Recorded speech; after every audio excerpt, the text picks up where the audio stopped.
Hello everyone and welcome back to my channel. This is Sharon, and at Sharon Plans I primarily post videos related to planning and budgeting. So if that's something that interests you, then please continue to watch. Today's video is going to cover my sinking fund setup for the month of August. And for August I budgeted $961 for my sinking fund, so that's what I'll be stuffing today. In addition to the $961, I also had $115 that I unstuffed from my July cash envelopes, which I'll be using to stuff some of my categories in my sinking funds as well. So if you're new to my channel, then welcome again. And if you're a returning subscriber, thanks for coming back to check out another one of my videos.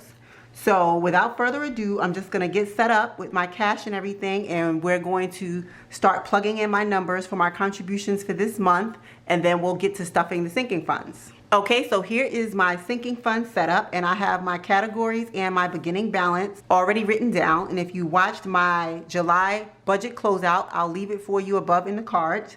You'll see that I was carrying over $4,366 from the month of July. So as we go into the month of August, I'm just going to add what I'll be contributing to these particular funds for this month. So for my Amex renewal for this month, I'll be contributing $60 because I did pay for both my cards renewal last month, was the last card, and so that fund currently has $0 in it. So in order for me to have enough to pay my renewal fees next year, I'll need to save $60 a month at a minimum. So for my auto maintenance for this month, I'm gonna actually put in $200. And then for childcare, I was unsure whether I was going to continue to keep saving for this fund, but I decided to just go ahead and just keep building it up. So I'm going to put another $40 in this fund.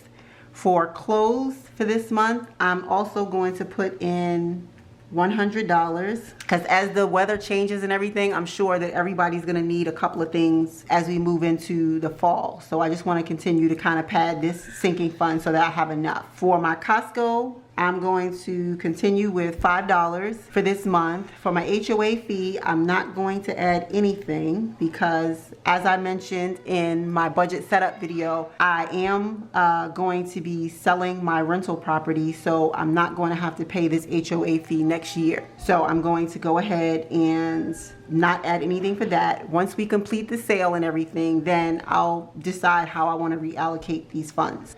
For gifts for this month, I'm going to add $100. For medical, I'm not going to add anything because I have $400 now, and then coupled with my HSA, I don't really think that we need much more right now. So I'm just going to leave this $400 in, and I'm not going to contribute anything this month. Same goes for my rental property. I have a sinking fund for maintenance for that, so I'm not going to put anything into that for this month, and I'll decide how I want to reallocate those funds, like I said, next month. For back to school, I'm going to add another $25, and that's going to round out the $100 I plan to have by the time my son started back school. And since my state is going to do virtual learning for the first semester, which will take us until January 22nd of 21, I'm just going to keep this for anything that he may need, but our actual county is going to be issuing Chromebooks, so I'm not going to have one expense that I won't have to purchase, because I did want to upgrade his laptop. But if they're going to give him a Chromebook, then I don't see the need to spend the extra money. So for my trash, I'm going to allocate $31 because that's a quarterly bill, and it's $93 a quarter, and I just paid it last month. For vacation, I am going to add $200, and for Christmas, I'm also going to add $200. Totaling up for my contributions for the month of August, that's going to bring me to a total of $961. Okay, and so now I'm just going to go ahead and set up my cash, and we're going to begin stuffing. Okay, so now I have my cash set up, and what I did is I laid out the $961 that I have for my sinking funds, and then I also set the $115 that I plan to put into my sinking funds for the money that I took out of my cash envelopes from the month of July. So when I get to those funds, I've separated it and I'll just take that money and put it into my sinking funds as well. So starting with the first one for Amex, my total this month is going to be $60 that I'm going to be adding in. And so I'm just going to do that with 3 20s. So 20, 40, 60. And currently my Amex sinking fund is 0. Okay, and then next I have my auto maintenance, and this month I'm going to be adding $200 to that fund, and I'm rolling over a total of $125. So I have 50, 100, 20, 1, 2, 3, 4, 5, and I'm going to be adding a total of 200. So I'm just going to do 4 50s. So that's 50, 100, 50, 200.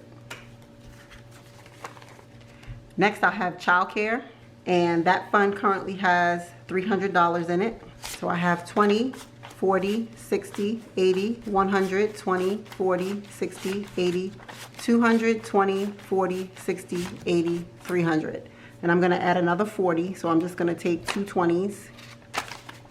That's 20, 40.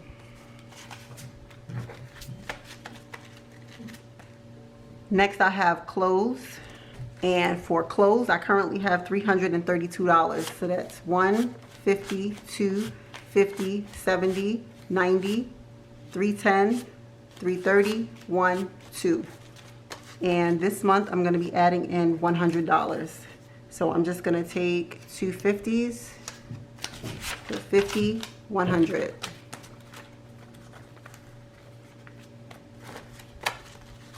Following that, I have Costco. Costco is next. And currently in my Costco sinking fund, I have $75. So 20, 40, 60, 70, 1, 2, 3, 4, 5.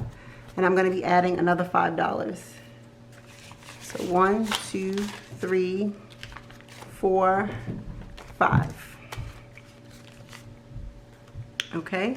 And then also in my Costco fund, I'm also going to add $40 more because my renewal fee is $120. So I'm just going to go ahead and fully fund this envelope.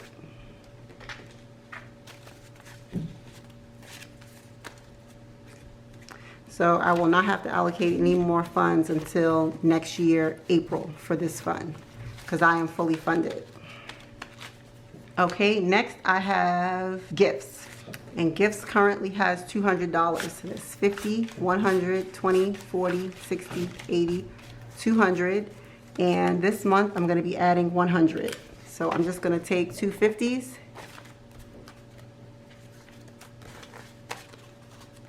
Following gifts, I have medical, which I'm not going to stuff. I'm also not going to stuff the rental sinking fund. Then I have back to school. And back to school currently has $75. So that's 50, 70, 1, 2, 3, 4, 5. And I'm going to put $25 for the month of August. So I'm just going to take a 20 and 1, 2, 3, 4, 5.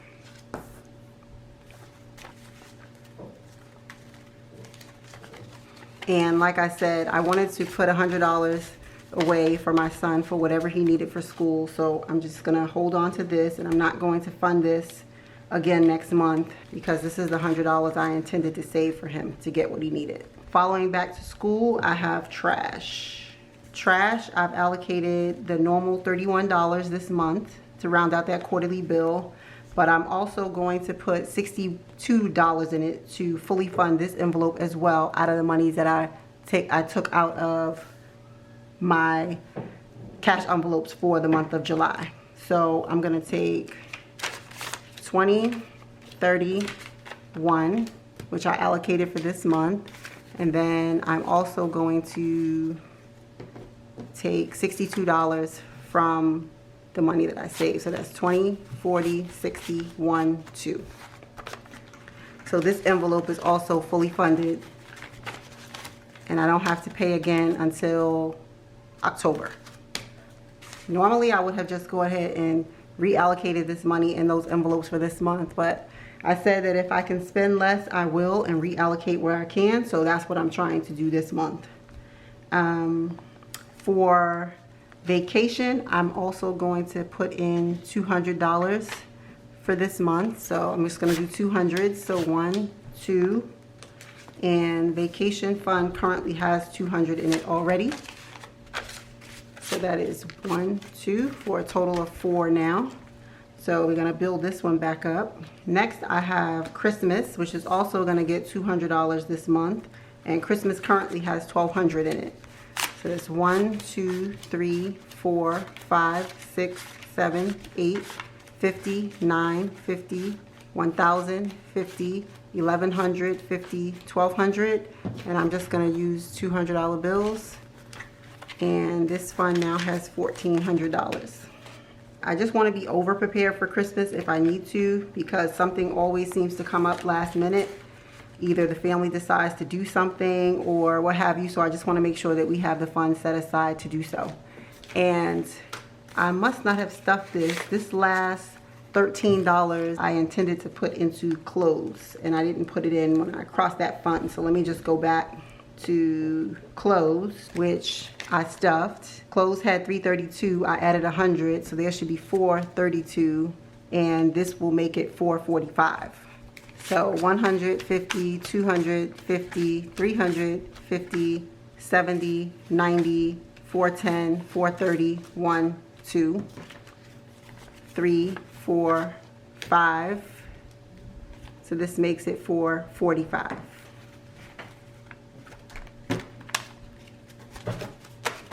So that's $445 moving into this month for clothes. Okay, and everything now is fully funded, and I'm keeping my sinking funds in this little metallic A5 size folder that I got off of Amazon. And so this has been working out quite nicely. I like the new envelopes that I ordered because this allows for more cash to be added to it, because my previous envelopes were getting a bit like overstuffed. So because during the pandemic I was only able to get like smaller denominations, and they were like my old folder was like not even able to close. So I switched to this one, and I've been liking this one a lot. So I'm going to continue to reallocate any funds that I have that I can from my cash envelopes. If I know that I'm not going to need the money, I don't want to give myself extra money to spend in a month if I don't need it. So I'll continue to do that. I may not always add it to my sinking funds. I may add it to other areas or savings or things like that, because I do have some other challenges. Like I spoke about, I'm going to do a challenge to save $100,000 in cash. So I may start reallocating to that fund as well. So just stay tuned for my setup. I'll probably have that closer to the end of the month for my $100,000 cash savings. That's what I have for you for this video. This completes my sinking fund setup for the month of August. So I don't expect too many expenditures, but if I do have the money set aside to do so. I hope everyone is having a great start to their month of August, and I'm looking forward to opportunities, saving money, and also closing on a house. So keep your fingers crossed for me, guys, and I will be back to give you an update. So thanks again, and if you liked the video, please hit the like and subscribe, and I'd like to see you back here for my next one. Thanks a lot. Bye for now.